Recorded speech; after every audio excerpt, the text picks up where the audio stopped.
नमस्कार दोस्तों, आज हम लोग एक बहुत ही महत्वपूर्ण विषय पर बात करने जा रहे हैं और ये विषय ऐसा है जो हर वर्ग, हर उम्र, हर किसी से जुड़ा हुआ है। आप पर्यावरण के बारे में जानते हैं। परिधन आवरण। पर्यावरण एक ऐसी व्यवस्था है जिसमें वातावरण एक बहुत बड़ा घटक होता है, लेकिन इस वातावरण के उठापटक को लेकर, इस वातावरण में किए जा रहे बदलाव को लेकर पर्यावरण को कितना नुकसान पहुंच रहा है और आने वाले भविष्य के लिए हमारे लिए कितना हानिकारक होने जा रहा है, इसके संबंध में विस्तृत चर्चा करने के लिए आज हमारे साथ डॉक्टर रामबुज जी मौजूद हैं। डॉक्टर रामबुज जी का परिचय, वैसे तो ये किसी परिचय के मोहताज नहीं, लेकिन हम आपको फिर भी बता दें कि प्रकृति प्रेमी हैं, पर्यावरण के विभिन्न घटकों पर ये शोध करते हैं, यूनेस्को के सदस्य रह चुके हैं और G20 के समकक्ष C20 को लेकर भी एक वेबिनार में शामिल हुए हैं। बाराबंकी के TRC लॉ कॉलेज में आज ये कार्यक्रम आयोजित हुआ है। विशेष मेहमान के तौर पर डॉक्टर रामबुज जी, आपका बहुत बहुत स्वागत है हमारे चैनल पर। सबसे पहले तो हम आपको बधाई देना चाहेंगे कि you are doing fabulous job. जिस तरह से आप लगे हैं, अपना जीवन समर्पित कर दिया। हम चाहते हैं कि हमारे दर्शक आपका एक संक्षिप्त परिचय सबसे पहले प्राप्त करें। नहीं, बहुत बहुत धन्यवाद। और बस मैं पर्यावरण को समर्पित हूँ। शुरू से ही छात्र जीवन में मैंने वनस्पति विज्ञान के साथ साथ फॉरेस्ट इकोलॉजी का अध्ययन किया, गोरखपुर विश्वविद्यालय और बनारस हिंदू विश्वविद्यालय जी। और मैं शोध के लिए नॉर्थ ईस्टर्न यूनिवर्सिटी शिलोंग चला गया जी। जो कुछ भी पर्यावरण और प्रकृति के संरक्षण के प्रति जो मेरा लगाव है जी, वो नॉर्थ ईस्ट की जो पूर्वोत्तर भारत की जो विविधता है, खासतौर से जैव विविधता, उससे मैं प्रेरित हुआ। और वहाँ के जो सेक्रेड फॉरेस्ट थे जी, उन पे काम किया। और वो काम इतना महत्वपूर्ण था कि मुझे तत्कालीन प्रधानमंत्री श्रीमती इंदिरा गांधी द्वारा Indian national science academy medal जो है, वो यंग साइंटिस्ट अवार्ड दिया गया, जो राष्ट्र का सबसे बड़ा युवा वैज्ञानिकों को दिया जाने वाला सम्मान था जी।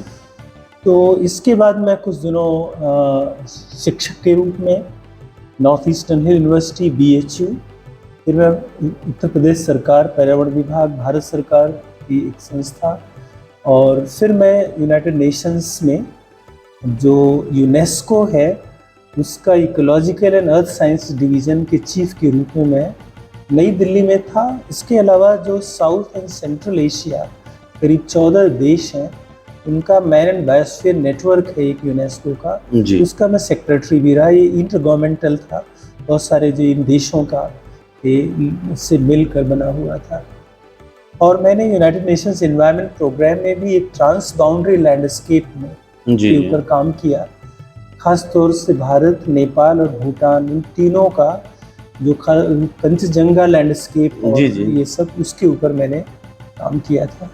बेसिकली बात करें तो जैसे कि जान रहे हैं कि एटमॉस्फेयर, पर्यावरण को लेकर बहुत बड़ी चर्चा हो रही है, बड़े बड़े देश इसको लेकर सम्मेलन कर रहे हैं।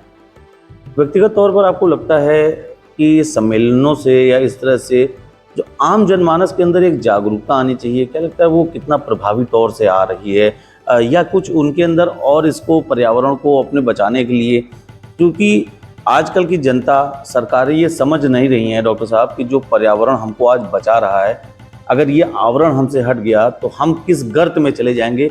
यह एक बहुत ही गंभीर और चिंतन का विषय है। क्या कुछ सोचते हैं इस पर आप? नहीं, आपने बिल्कुल सही कहा, बहुत ही गंभीर स्थिति है। और पिछले महीने जो IPCC कहते हैं, intergovernmental panel on climate change जी, इसकी एक रिपोर्ट आई और ये अंतिम चेतावनी, संयुक्त राष्ट्र संघ के महासचिव ने कहा कि अब इस रिपोर्ट, जो कि लगभग 2000 साइंटिस्ट ने मिलकर बनाई है, उसकी एक सिंथेसिस है और एक तरह से आधिकारिक स्तर पे ये सिद्ध हो चुका है कि अब हमारे लिए समय नहीं है। अगर इस धरती को बचाना है तो अगले 10 वर्षों के अंदर, और ख़ास तौर से 2030 तक, जितना भी ये जिसको हम कहते हैं ग्रीन हाउस गैसेस जी, कार्बन डाइऑक्साइड, मीथेन और जो है ख़ास तौर से कार्बन डाइऑक्साइड का, इसको हमें 45 से 50% तक कम करना होगा। और पहला जो है कि कोयला, क्योंकि ऊर्जा हमारे देश में भी काफ़ी कुछ हम लोग बिल्कुल ऊर्जा पे निर्भर हैं, पूरी दुनिया में है। कोयला और पेट्रोलियम, ये दो चीज़ें, इनको जो है 2030 तक इनकी कोई नई खदानें नहीं आनी चाहिए और बहुत सारी को बंद कर देना चाहिए। पूरा जो नवीकरणीय ऊर्जा या रिन्यूएबल रिसोर्सेज हैं, सोलर है, विंड है, हाइड्रोजन है, इन सब पे आना पड़ेगा। तो ये बहुत बड़ी चुनौती है और अगर देशों ने इस पे एक्शन नहीं लिया तो जितनी, जिसको हम कहते हैं विज्ञान की भाषा में एक्सट्रीम वेदर इवेंट्स, बहुत ही भयानक जो है मौसम में परिवर्तन होगा, कहीं बाढ़, सूखा। Sorry to interrupt you here, as we think we are on the stage here, like we are living at the time, it's April, and at the time of day we are facing so hot. At midnight we feel a little cold. What do you think about that? See, there are two things. One is the local weather. Yeah. So local weather is the phenomena of overall climate. Okay, sir. So overall climate, global, अगर worldwide you think, Sir. then there is warming. Right now, almost 1.2 degrees temperature बढ़ गया है। Paris agreement जो हुआ था उसमें 1.5 degree को रखा गया, इससे ऊपर नहीं जाना चाहिए। 1.2 आ गया है और 2023 जो है ऐसा माना जा रहा है, अल नीनो भी की भी संभावना है, प्रेडिक्शन है कि ये अब तक का सबसे गर्म वर्ष होगा, हॉटेस्ट ईयर। वो हर साल 223 यही साल जो है, हाँ, ये उम्मीद है। और उसमें हॉटेस्ट ईयर के अलावा जो एबरेशंस हैं, जो अनसर्टेनिटी है वेदर की, कि कभी मतलब 10 डिग्री बढ़ गया, कभी बहुत नीचे आ गया, कभी तेज बरसात हुई, कभी सूखा पड़ गया। जी जी, ये फेनोमेना ऐसी है जिसको कि अनप्रेडिक्टेबिलिटी या अनसर्टेनिटी है, जो हमारे फसलों के लिए, खुद हमारे स्वास्थ्य के लिए, क्योंकि हम एक निश्चित डिग्री तक हमारी जो सहन शक्ति है या हमारी जो इम्यूनिटी है वो तो बर्दाश्त करती है, इसके बाद जो है पूरे जो सिस्टम है उसमें बहुत जो है नेगेटिव चेंज आने शुरू हो जाते हैं। मतलब एक तरह से अगर बात करें तो जो मानव सभ्यता वर्तमान समय की है, ये बिल्कुल अपने मुहाने पर पहुंच चुकी है। कभी इधर कभी उधर, कोई भरोसा इसका नहीं रह गया है। बिल्कुल, इसको यही कहा जा रहा है, ब्रिंक पे हैं हम लोग और संभलने की ज़रूरत है। यहाँ पर हम अपने दर्शकों को एक महत्वपूर्ण बात यह बता दें कि आप जो हमारे समक्ष बैठे हैं, जो इतनी गंभीरता से इन बातों को बता रहे हैं, संभवतः आप उसको उतना गंभीरता से सुन नहीं रहे हैं। अगर आप इसको उतनी ही गंभीरता से सुन रहे हैं तो वास्तव में ये चिंतन का विषय है। हमारी आपकी उम्र तो लगभग पार हो चुकी है, आने वाले बच्चों का भविष्य कितना कष्टमय होने जा रहा है, और सबसे बड़ी बात कि उसके कारक और उसके कारण हम लोग बन रहे हैं। डॉक्टर साहब, पुनः हम विषय पर लौटते हैं।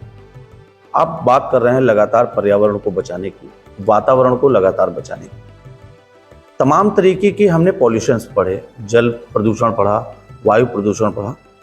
एक बहुत बड़ी इस वक्त समस्या बनकर उभरी है डॉक्टर साहब, और अभी इसको लेकर हमको नहीं लगता है कि चाहे वो सरकार हो, चाहे वो इंटरनेशनल हो या गल्फ कंट्रीज हो, कोई भी इसको लेकर तैयार। आज हर हाथ में मोबाइल है, हर घर पे कंप्यूटर है, और उस मोबाइल के 2 से 3 चार्जर हैं। एक तरीके से कह लें कि हम इलेक्ट्रॉनिक कूड़ा बहुत ज़्यादा इकट्ठा कर रहे हैं। सर, इसके कई साइड इफ़ेक्ट्स भी हैं। इसमें जो पार्ट्स लगते हैं, चाहे वो जो भी पार्ट्स हों, उससे ह्यूमन बॉडी के साथ साथ पशु पक्षियों को, इनसे निकलने वाली रेस से हमारे एटमॉस्फेयर को, फूल को, पौधों को, हर एक चीज़ को नुकसान पहुंच रहा है।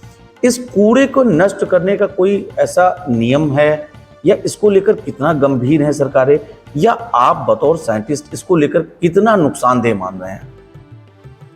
मैं 2 बातें यहाँ बताऊंगी। एक तो आपने कहा आने वाली पीढ़ियों के लिए। जी जी, सचमुच में ये इतना संकट है पर्यावरण का कि आपने सुना होगा ग्रेटा थुनबर्ग, जो स्वीडन की एक्टिविस्ट है, उसने कहा कि हम पढ़ाई किस लिए कर रहे हैं जब हमारा भविष्य सुरक्षित नहीं है।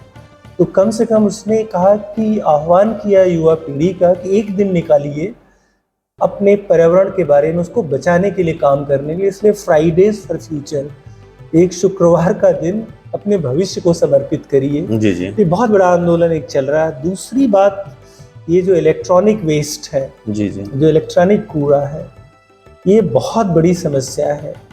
और भारत सरकार ने इलेक्ट्रॉनिक ई वेस्ट का एक अभी कानून बनाया है। जी जी और उसमें जिसको कहते हैं कि एक्सटेंडेड प्रोड्यूसर रिस्पॉन्सिबिलिटी, ओके तो EPR का, और बहुत सारी चीज़ें इसमें एक्ट्स आ गए हैं जी कि जो इनका उत्पादक जो है उसकी रिस्पॉन्सिबिलिटी को थोड़ा एक्सटेंड कर दीजिए कि वो उसकी ये नहीं कि उसने बेच दिया उसकी रिस्पॉन्सिबिलिटी खत्म हो गई, नहीं, इसको एक्सटेंड करिए उसकी पूरी लाइफ साइकिल का। और उसमें फिर एक दूसरी बात आ रही सर्कुलैरिटी की, सर्कुलर इकोनॉमी कि ये वेस्ट किसी और के लिए प्राइमरी पदार्थ हो सकता है और फिर वो उसका तो इन सारे को एक सर्कुलैरिटी में, मतलब एक तो सबसे बड़ा वही है कि आप इनको वेस्ट को एक रिसोर्स करके करिए। दूसरी चीज, एक और रिपोर्ट आई, जैसे एप्पल फोन है, जी जी तो एप्पल जो है रोज लगभग 5 लाख ये जो हैंडसेट बिक रहा है जी जी पूरी दुनिया में। जी जी आप अंदाज लगा लीजिए इनका कितना वेस्ट। और इसी तरह से और भी सारे फोन है, एप्पल पे तो रिसर्च हुई है, जी जी लेकिन इनको ये रिक्वेस्ट की गई है कि भाई आप जो है इसको सर्कुलैरिटी की तरफ आइए, इनका अपग्रेड करिए। आप हर साल एक नया मॉडल निकाल देते हो, कोई खास बात नहीं होती है एक मॉडल से दूसरे मॉडल में, जरा सा कुछ कर दिया। और एक वो कंज्यूमर्स की बात है, भाई अपग्रेड करिए उसी को। आपका जो है एक वर्जन है, उसके दूसरे के लिए उसको जो है मतलब कम से कम 5 इयर्स तक या 10 इयर्स तक आप अपग्रेड करो नए लाने के बजाय। उसमें उसको आप जो है अपनी इकोनॉमी जो है इन्वेस्ट करो। तो एक तो वो चीज़ हुई। दूसरा, सर्कुलर इकोनॉमी, सर्कुलैरिटी की, रिसाइकलिंग की बात हुई। तीसरी बात है जो बिल्कुल बच ही गया, उनका डिस्पोजल और फाइनली इनका जो है ट्रीटमेंट। ओके तो वो भी कहीं भी कोई वेस्ट नहीं हो सकता अगर इनके फाइनल जो है डिस्पोजल की बात ना करके इनको कोई ना कोई ट्रीट करे। जैसे उनको पिघला कर उनके जो मेटल्स हैं उनको रिकवर करिए और उनको फिर किसी और चीज़ में लगाइए। If we are not wrong here, कुछ एक ऐसा सिस्टम भी सर डेवलप किया जा सकता है when a customer is buying a new phone, एक डिस्क्लेमर भी ले सकते हैं या उसको रिप्लेसमेंट की गारंटी वारंटी जो भी है। वहाँ पर एक सबसे बेसिक समस्या आती है रसीद की। तो अब तो चूंकि इतना आधुनिक ज़माना है तो रसीद की अगर बाउंडिंग ना करके अगर ये प्रक्रिया पर विचार किया जाए कि जब आप नया फ़ोन लेने जा रहे हैं तो या तो आप अपने पुराने फ़ोन को दीजिए या वो बताइए कि वो कहाँ गया। क्या कुछ लगता है कि ऐसा सिस्टम अगर कर दें तो जो ये इलेक्ट्रॉनिक वेस्ट हमारे सामने एक बहुत विकराल समस्या बनकर खड़ा हो, इस पर कुछ मात्रा में अंकुश लग सकता है? बहुत लग सकता है। जो बाई बैक की बात है या मतलब जैसे नए को आप एक तो अपग्रेड करने की बात हुई, दूसरा मतलब जो है इसको कंपनीज बाई बैक कर लें। जो जिस चीज़ को अगर उन्होंने कहा कि नहीं अब ये काम का नहीं रहा, हम इसको अपग्रेड अब नहीं कर सकते। जो जैसे इनका आईफोन का ही मतलब 4th and 5th वर्जन है, आजकल 14 चल रहा है जी। तो इनका 4th 5th तक 6 तक जो है इन्होंने कहा हम उसको नहीं कर, उसको बाई बैक कर लें जी जी, तो वो और को यूज़ कर सकते हैं। तो ये तो होना चाहिए। और सबसे बड़ी बात मुझे जो लगता है जैसे मिल्क पाउचेस हैं जी जी, मतलब प्लास्टिक का जी जी, तो वो बहुत बड़ा वेस्ट हो रहा है कि मिल्क बूथ बनाने की दिल्ली में है जी जी, वो उसको या अगर बाई बैक करने कंपनीज, इलेक्ट्रॉनिक वेस्ट तो अपनी है उसकी, तो मुझे लगता है कि उससे ज़्यादा सबसे बड़ी समस्या जो है प्लास्टिक वेस्ट की है। Basically Indians are habitual to use and throw things, उनकी सबसे ज़्यादा ये आदत पड़ी है इस तरह की जो भी चीज़ें बन रही हैं। फॉरेन कंट्रीज़ में जहाँ तक हमने कहीं पढ़ा है या देखा है वहाँ पे कांच की बोतल में अगर कोई सामान है तो अगर कोई भविष्य में उसको लेने जाता है तो बोतलों के उनको पैसे देते हैं। हमारे इंडिया में ऐसी कोई चीज़ अभी प्रभावी नहीं है। वी टॉक अबाउट हमारा लेवल फॉरेन कंट्रीज़ के बराबर हो रहा है, लेकिन हम ये नहीं सोच रहे, हम बेसिकली चीज़ों पर ध्यान नहीं दे रहे हैं। Foreign countries are adopting Indian culture and Indians are adopting foreign cultures. कितना ये हमारे पर्यावरण को नुकसान पहुंचा रहा है? मेरे समझ से एक तो कानूनों की बात है, और हमारे यहाँ भोपाल दुर्घटना हुई तो एनवायरमेंट प्रोटेक्शन एक्ट आया जी। मतलब हजारों लोग मर गए, इतने आज तक पीड़ित लोग हैं। ऐसे यहाँ थोड़ा सा रिएक्टिव कानून बनते हैं, रिएक्शन में। एग्जैक्टली। कोई दुर्घटना हो जाती है, they are waiting for any accident और इंसिडेंट, तो वो रिएक्टिव रिस्पांस के बजाय प्रोएक्टिव जो है नहीं है, उसकी बहुत ज़रूरत है। हम पहले से ही क्यों प्रिकॉशनरी प्रिंसिपल जो बिल्कुल एज ए प्रिकॉशनरी हमें चाहिए कि ये चीज़ें हैं जो progressive. And also there is a proverb, precaution is better than prescription. हाँ, still we are not following that. तो एक तो प्रिकॉशनरी प्रिंसिपल के बाद दूसरा हमारे यहाँ जो है एनफोर्समेंट की बात जो आती है, जो कानून तो हैं लेकिन वो लागू नहीं हो पा रहे हैं, क्योंकि वो जो मशीनरी है एनफोर्समेंट की वो इफेक्टिव नहीं है। तो जब तक कानून आप बहुत बना लीजिए लेकिन अगर एनफोर्स नहीं होंगे तो कोई फ़ायदा नहीं है। उसके लिए एक तो सिविल सोसाइटी ग्रुप्स को आना होगा आगे कि भाई जो है कोई समस्या है, पब्लिक आए सामने कि भाई पब्लिक प्रेशर से बहुत चीज़ें होती बिल्कुल हैं। बिल्कुल सर। कि हमारी नदियों को साफ रखें, इलेक्ट्रॉनिक वेस्ट नहीं होगा। अब बहुत सारी बड़ी बड़ी कंपनियां इंडिया में आती हैं, उन्हें बड़े आराम से जो है हर चीज़ करने की इजाज़त है जो विदेशों में नहीं है। तो वो यहाँ एक तो आना नहीं चाहती हैं क्योंकि यहाँ इंफ्रास्ट्रक्चर नहीं है, ये इन्फोर्समेंट की बात है। दूसरी तरफ वो उसका फ़ायदा भी उठाती हैं ये सारी कंपनियां। तो एक तो उसको जो गवर्नेंस की बात होती है वो बहुत ज़रूरी है। जैसे अभी एक सेबी ने जी एक नया वो ले आया ESG। जी जी।